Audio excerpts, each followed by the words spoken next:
అందరూ ఒకసారి గట్టిగా చెప్పట్లమ్మా. ఈ జ్యోతి మన బీసీ బడుగు బలహీన వర్గాలు ఆశా జ్యోతిగా మారాలని అందరూ గట్టిగా ఒకసారి చెప్పట్లు.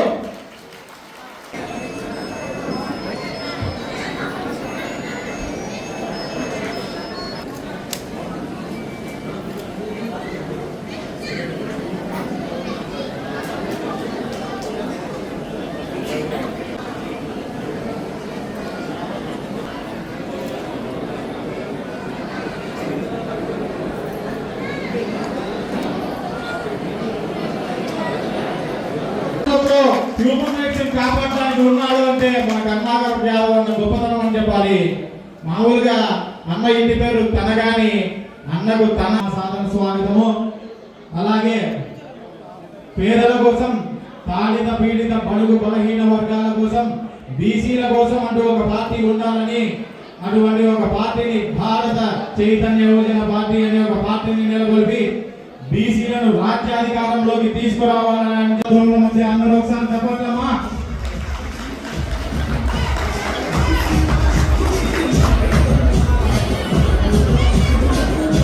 చేసే రుబాబును మనం భరించలేమని చెప్పి నిరూపించినటువంటి మన కర్ణాకర్ యాదవ్ అన్న అవినీతి అధికారుల ప్రక్షాళన చేస్తున్నారని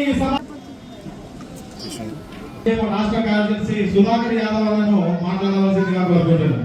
అందరూ చెప్పట్లమ్మా, ఒకసారి హుషారుగా.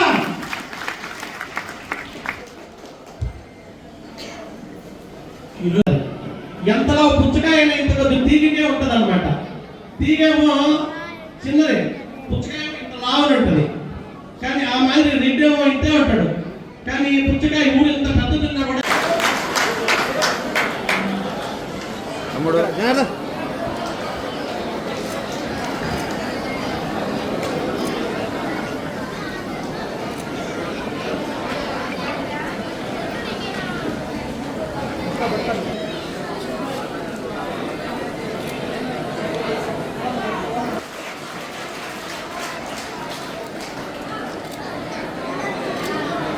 Okay sir, okay sir. ఎంతో కష్టపడి గత 10 రోజుల నుండి అన్ని పనులు తిరిగి విజయవంతం చేయడానికి కష్టపడ్డారు. అనేక మంది యూత్, ముఖ్యంగా అక్కలు, అందరికీ ముందుగా నమస్కారాలు. నేను ఎన్ని పనులున్నా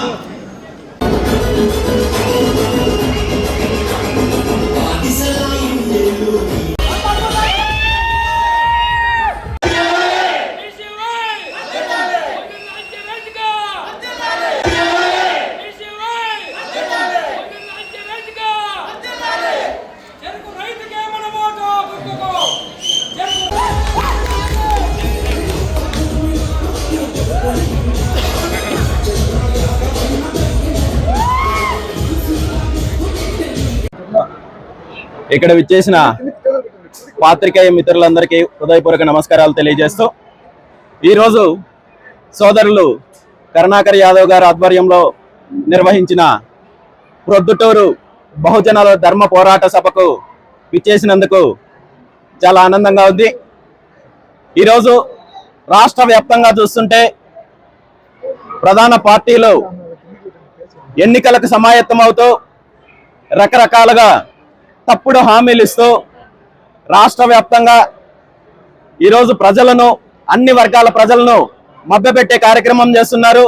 మరీ ముఖ్యంగా ఈ రాష్ట్రంలో రైతులకు కానీ, యువతకు కానీ, మహిళలకు కానీ, అంతేకాకుండా ఆంధ్రప్రదేశ్ రాష్ట్రంలో 100-70-80% పైగా ఉన్న బలహీన వర్గాలకు ఇప్పటి వరకు వచ్చిన ఏ ఒక్క ప్రభుత్వము న్యాయం చేయకపోగా, ఈ వర్గాల అభివృద్ధి కోసం కృషి చేయకపోగా, వీళ్ళని అడ్డం పెట్టుకొని వేల కోట్ల రూపాయలు, లక్షల కోట్ల రూపాయలు అవినీతి చేసి కేవలం కొన్ని కుటుంబాలు, ఆ కుటుంబాల కోటరీలు ఈ రాష్ట్రాన్ని లూటీ చేసే కార్యక్రమం జరుగుతోంది. ఈ రాష్ట్రంలో ఏ పార్టీ అధికారంలోకి వచ్చినా బలహీన వర్గాల ప్రజలు కావచ్చు, అదేవిధంగా బీసీలు, ఎస్సీ, ఎస్టీ, మైనారిటీ వర్గాలు కావచ్చు, అన్ని రకాలుగా అన్యాయం జరుగుతోంది. రాజకీయంగా, ఆర్థికంగా, సామాజికంగా కేవలం ఓటు బ్యాంక్ రాజకీయాల కోసం ఉపయోగించుకుంటూ అధికారాన్ని కేవలం కొన్ని కుటుంబాలు మాత్రమే అనుభవిస్తూ ఈ రాష్ట్రానికి, ఈ రాష్ట్ర ప్రజలకు అన్యాయం చేసే కార్యక్రమం జరుగుతోంది. ఈ రాష్ట్రంలో రైతులకు మంచి జరగాలంటే, యువతకు మంచి జరగాలంటే, బడుగు బలహీన వర్గాలకు మంచి జరగాలంటే, రాజకీయ ఆర్థిక స్వాతంత్రం రావాలంటే ఖచ్చితంగా ఈ రాష్ట్రంలో రాజకీయ ప్రత్యామ్నాయం కావాలని రాష్ట్రంలో ఉన్న అన్ని వర్గాల ప్రజలు కోరుకుంటున్నారు. ఆ ఆశయంతో, ఆ లక్ష్యంతో ఈ రోజు భారత చైతన్య యువజన పార్టీ ఆవిర్భావం జరిగింది. రాష్ట్రంలో అన్ని వర్గాల ప్రజలు బీసీ యువజన పార్టీని ఆదరిస్తున్నారు. వచ్చే ఎన్నికల్లో ఖచ్చితంగా ఈ పార్టీలకు బుద్ధి చెప్పడానికి, ఒక సరికొత్త నాయకత్వాన్ని ఆదరించడానికి రాష్ట్ర ప్రజలు సిద్ధంగా ఉన్నారు. ప్రొద్దుటూరు నియోజకవర్గంలో గత కొన్ని సంవత్సరాల పాటు ఇక్కడ ఎలాంటి రాజకీయాలు జరుగుతున్నాయో, ఏ విధంగా దోపిడీ జరుగుతుందో, అధికార పార్టీ నాయకులు, ప్రజా ప్రతినిధులు ఇక్కడ ఏ విధంగా లూటీ చేస్తున్నారో, అవినీతి చేస్తున్నారో, ఏ విధంగా సామాన్యులను తప్పుడు కేసులు పెట్టి వేధించే కార్యక్రమం జరుగుతుందో, ఇక్కడ బీసీ వర్గాలకు సంబంధించిన హత్యలు ఏ విధంగా జరుగుతున్నాయో, అదే విధంగా సొంత పార్టీకి సంబంధించిన బలహీన వర్గాల నాయకుల్ని ఏ విధంగా అవమానపరుస్తున్నారో ప్రొద్దుటూరు నియోజకవర్గ ప్రజలు గమనించి ఈసారి ఒక సరికొత్త నాయకత్వానికి అవకాశం ఇవ్వాలని, కరుణాకర్ యాదవ్ గారు లాంటి కొత్త నాయకత్వానికి మద్దతు తెలపాలని చెప్పి కోరుకుంటూ ఈ కార్యక్రమానికి నన్ను ఆహ్వానించిన ప్రతి ఒక్కరికి కూడా హృదయపూర్వక ధన్యవాదాలు తెలియజేస్తున్నాను. ఈరోజు రాజకీయాలనే నాకు పడవు. వాస్తవంగా రాజకీయాలు అన్ని కుళ్ళిపోయినవి ఉన్నాయి. మంచి రాజకీయాలు లేనే లేవు. ఈరోజు రాజకీయం వైపు ఎందుకునే అడుగు వేయాలని అనుకున్నానంటే, తెలంగాణ ముఖ్యమంత్రి గౌరవనీయులు రేవంత్ రెడ్డి సంచలనమైన వ్యాఖ్యలు చేసినాడు. రాజ్యాధికారం చేపట్టాలంటే కేవలం ఒక కమ్మ, ఒక రెడ్లు మాకే సాధ్యము.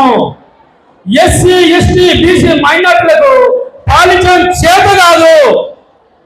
వాళ్ళకు ఎమ్మెల్యే పదవులకు అనర్హులు. వాళ్ళు కేవలం నామినేట్ పర్సన్లు మాత్రమే అర్హులు, అది కూడా ఎక్కువే. అంటే నాయకత్వ లక్షణాలు మా యొక్క రెడ్ల కుటుంబంలోనే, మా రెడ్ల యొక్క రక్తంలోనే ఉందని చెప్పేసి బహిరంగ మాట్లాడుకోవడం నాకు చాలా బాధ అనిపించింది. అంటే బీసీలు, ఎస్సీ, ఎస్టీ, మైనారిటీ బహుజనులు వారి ఓట్లు వారు వేసుకోలేరు, వారు ఐకమత్యంలో ఉండరని చెబుతూ మనను హేళనగా మాట్లాడుతున్నారు. అవును, ఇది వాస్తవమే. నేను కూడా ఎదురుస్తున్నాం. ఇంతవరకు మా బహుజన జాతులైన ఎస్సీ, ఎస్టీ, బీసీ, మైనారిటీ మేము మీతో తప్పబడితోనే ఉన్నాం ఇన్నేళ్ల వరకు. సాగనీయము. పొంగున నుంచి రామచంద్ర యాదవ్ గారు అక్కడ పునాది వేశారు, ఇక్కడ పొద్దున వేసి నేను పునాది వేస్తానని చెప్పేసి నేను ఈ సభ వరకు చెప్తున్నాను. ఈరోజు ఎస్సీ, ఎస్టీ, బీసీ, మైనారిటీ వాళ్ళు సుమారు 90% మనముంటే ఓటు బ్యాంక్గా మనల్ని వాళ్ళు మర్చుకొని మన ఓటు వేసి వేపించి గెలిపించి ఎమ్మెల్యే చేస్తే అధికార యొక్క దుర్వినియోగంతో కళ్ళు మూసుకొని ఎమ్మెల్యే పదవులను వీళ్ళు దుర్వినియోగం చేస్తూ తల్లించుకోవడానికి, కోరిక కొట్టించుకోవడానికి, తెచ్చుకోవడానికి మేము మానవులం, మేము బహుజన జాతులం అని చెప్పేసి మేము ఊరికి ఇదే హెచ్చరిక చేస్తున్నామని చెప్పేసి ఈ సభాములంగా ఇక్కడ ఉండే అగ్ర కులాలలో సంబంధించిన 2 కులాల వారికి హెచ్చరిక జారీ చేస్తున్నాము. ఇంకొక విషయం, ఎలక్షన్ లో వాళ్ళు ఇచ్చే డబ్బులు తీసుకోండి. ఆ డబ్బు ప్రతి రూపాయి కూడా మన చెమట వచ్చినటువంటి డబ్బు వాళ్లకు ఆదాయం ఇసుక తోలి, ఎరసం చేసి, గుట్క వ్యాపారం చేసి, మట్ల వ్యాపారం చేసి, నకిలీ కలిసి వ్యాపారం చేసి సంపాదించిన డబ్బులే. ఏ పార్టీ డబ్బులు తీసుకోండి, ఆ డబ్బులు మన ప్రజలది. 90% మంది ట్యాక్స్ రూపాయలు కట్టిన ఆ డబ్బు మనది. వాళ్ళు అక్రమంగా సహజ వనరుల ద్వారా వచ్చినటువంటి డబ్బు అది మనది. కాబట్టి డబ్బు తీసుకొని వారి యొక్క సొక్కా ఇవ్వండి. మందు తాగలవాడు వాళ్ళు మందు తీసుకొని వాళ్ళు తేండి ఇవ్వండి, బిర్యానీ తిని వాళ్ళ డ్రైవర్ ఇవ్వండి. బయటికి అడిగినా కూడా చేసి మన ఓట్లు మనవి వేసుకొని ఎమ్మెల్యే అభ్యర్థులుగా రాజ్యాంగ వైపు మన బహుజనులు రావడానికి మీరంతా కృషి చేయాలనేసి నేను చెబుతున్నాను. 1956 మొదటి అసెంబ్లీ ఎన్నికలు వస్తే ఇప్పుడు 14 సార్లు అసెంబ్లీ ఎన్నికలు జరిగితే 14 సార్లు వాళ్ళ రెడ్ల కుటుంబాల వాళ్ళే ఎమ్మెల్యేలు ఇక్కడ. అంటే మేమే పొద్దున మీకు దత్తత రాసి ఇచ్చినామమ్మా బహుజనం అని చెప్పేసి మేము ఇంత మూలంగా మేము చెప్తా ఉన్నాం. అంటే మా మిత్రులు భాస్కర్ చెప్పినట్టు కుమ్మరి వాళ్ళకి మట్టి కొనడానికి డబ్బులు ఇస్తాం, యాదవులకు గొర్రెలు ఇస్తాం, రజకులకు ఇస్త్రీ పెట్టెలు ఇస్తాం, మంగళ వాళ్ళకి కుర్చీలు ఇస్తాం అని చెప్తున్నారు తప్ప మీకు కులగణన ప్రకారంగా మీకు ఎమ్మెల్యే సీట్లు ఇస్తామని మాకు చెప్పట్లేదు. ఎలా తెచ్చుకోవాలో మాకు తెలుసు. బీసీవై అధినేత వ్యవస్థాపక అధ్యక్షులు బోడి రామచంద్రరావు గారి యొక్క నాయకత్వంలో వారి యొక్క అగ్రకుల యొక్క నడలు ఉంచాలని చెప్పేసి రామచంద్రరావు గారికి నేను విన్నవించుకుంటున్నాను. నేను ఇటీవల బీసీ కుర్చీలపై అగ్రవర్ణాలు కుర్చీలు కబ్జాలని బ్యానర్ పొద్దున్న వేస్తే నాకు బెదిరింపులు కాదు, నాకు వ్యక్తులు కూడా బెదిలేదు. మీరంతా నేను చెప్తున్నాను. ఈయన భోజనం పిట్ట ఇక్కడ ఉండేది. నేను భోజనం పిట్ట ఫోన్ చేస్తారా అలాగే నీ అంతు చూస్తా ఫోన్ చేసిన వాళ్ళకి అనుకుంటున్నారేమో.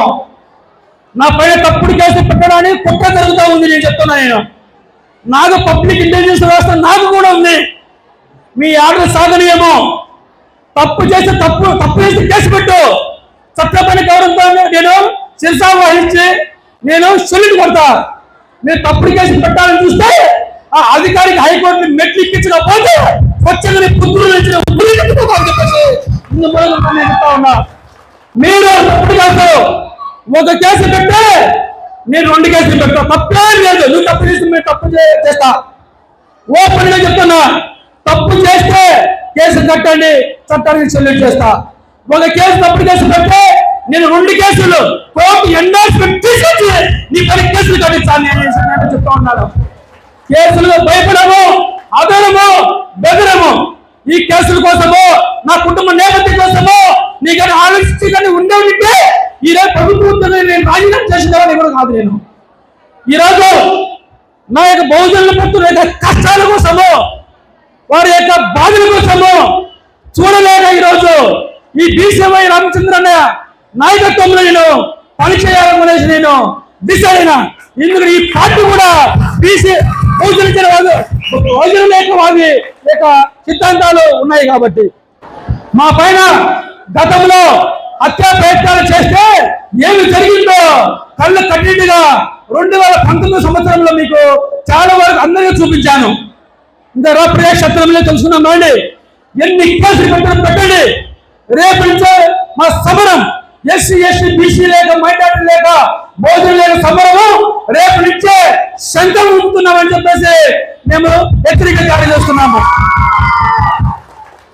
మనకు కావాల్సింది పూలే కన్నా కళలు యొక్క రాజ్యాంగం కావాలి, అంబేద్కర్ కన్నా రాజ్యాంగం వారి యొక్క కళ్ళు కన్నా రాజ్యాంగం కావాలి. కానీ ఇలాంటి దురారాజ్యాంగము మనకు అవసరం లేదని చెప్పేసి మేము కోరుతున్నాం.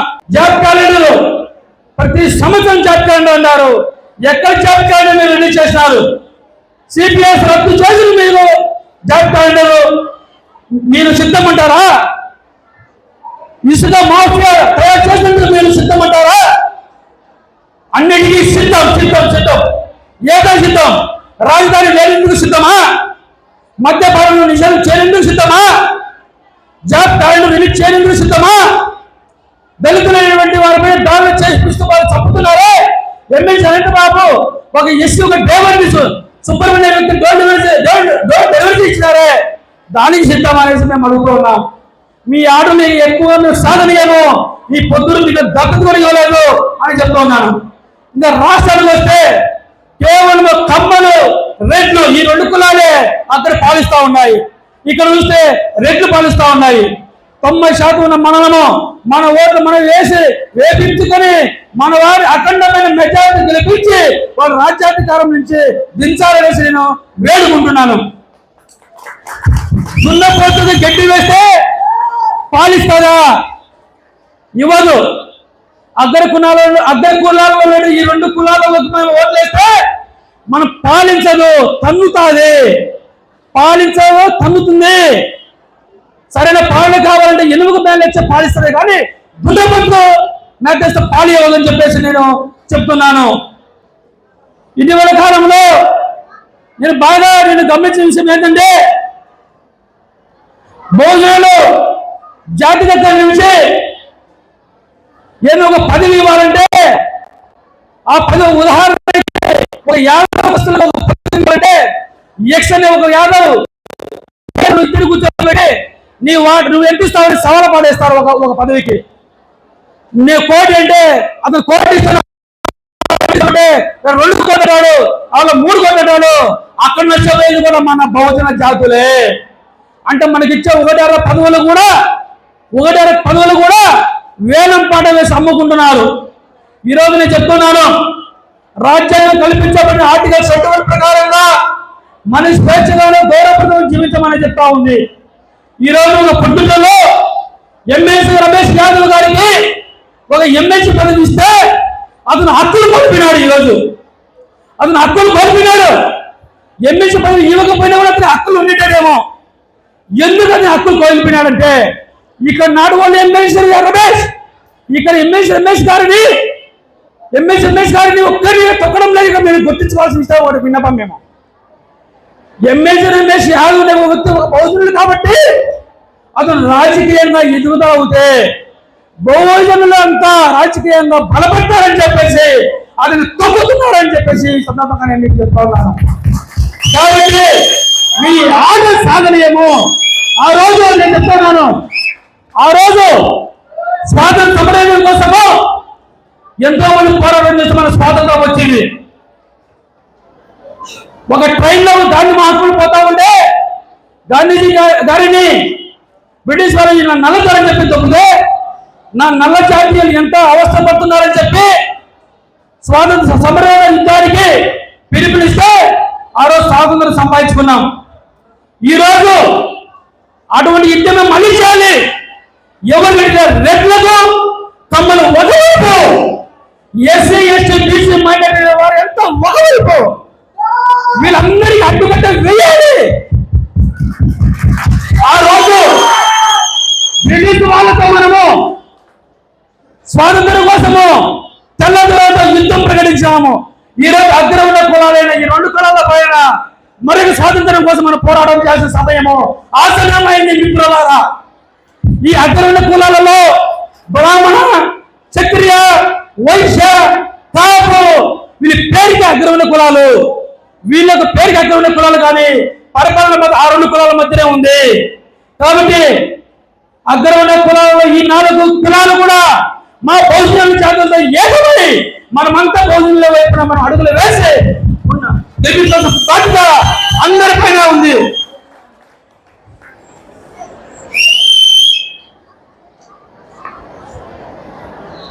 భారత చైతన్య యోజన వ్యవస్థాపక అధ్యక్షులు బోడ రామచంద్ర యాదవ్ గారు ఒక మాట చెప్పారు. మేము రాజ్యాధికారము బీసీ పార్టీకి ఇస్తే బీసీలకు సీఎంగా 2 సంవత్సరాలు కేటాయిస్తా, 2 సంవత్సరాలు కాపు సమాజం వారికి కేటాయిస్తా, 1 సంవత్సరం ఎస్సీని కేటాయిస్తా అని తమరు చెప్పారు కదన్నా. ఇటువంటి మాట ఎవరు చెప్పినారో చెప్పేసి నేను ఒక్క సలహా చెప్తున్నా. ఏ ఒక్క మొగాడైనా సరే, రాజకీయంలో ఏ పార్టీ సరే, ఇటువంటి అన్న చెప్పినట్టుగా మీరు ప్రకటించి చూద్దాం. మీకు దమ్ము ఉంటే మీ పార్టీలైతే ప్రకటించండి. నేను స్పష్టంగా నేను వినివేసిపోతా. కేసీఆర్ చెప్పారు కదా, ఏసీని దళిత ముఖ్యమంత్రి చేశానని. చేశాడా? చేయలేదు. కాబట్టి మేము కోరుకునేది ఏంటంటే, మా ఎస్సీ ఎస్టీ బీసీ మైనార్టీలకు కుల ప్రాతిపదికన గుణగణన జరిపించి మా సీట్లు మాకు కేటాయించండి అనేసి మేము చెప్తూ ఉన్నాము. అయితే మేము మాట్లాడాల్సింది చాలా ఉంది, సమయం తక్కువ ఉంది. 1 గంట ముందు ప్రారంభించమనుకున్నాను. అనివార్య కార్యాలయంలో 1 గంట ఆలస్యమైనందుకు గౌరవనీయులు పెద్దలు మాట్లాడేది ఇంకా ఉంది. కాబట్టి నాకు ఇటువంటి అవకాశం ఇచ్చిన అందరికీ ధన్యవాదాలు తెలుపుతూ జై బీసీవై. పొద్దున ధర్మ పోరాట సభని మనం ఎందుకు పెట్టామంటే, ఇక్కడ ఒక లాజిక్, ఒక మ్యాజిక్ అనేది ఉంది. ఇక్కడ ఇప్పుడు ఒక తండ్రికి ఒక 5 మంది కుమారులు ఉన్నట్లయితే ఒక్క కుమారుడికి 80 సంవత్సరాలు పెట్టడం ఇచ్చే మిగతా వాళ్ళు నలుగురికి బాగా ఆక్రోశం ఆలోచన ఉంటున్నావు కదా, ఉంటుంది. ఇది అక్షర సత్యము.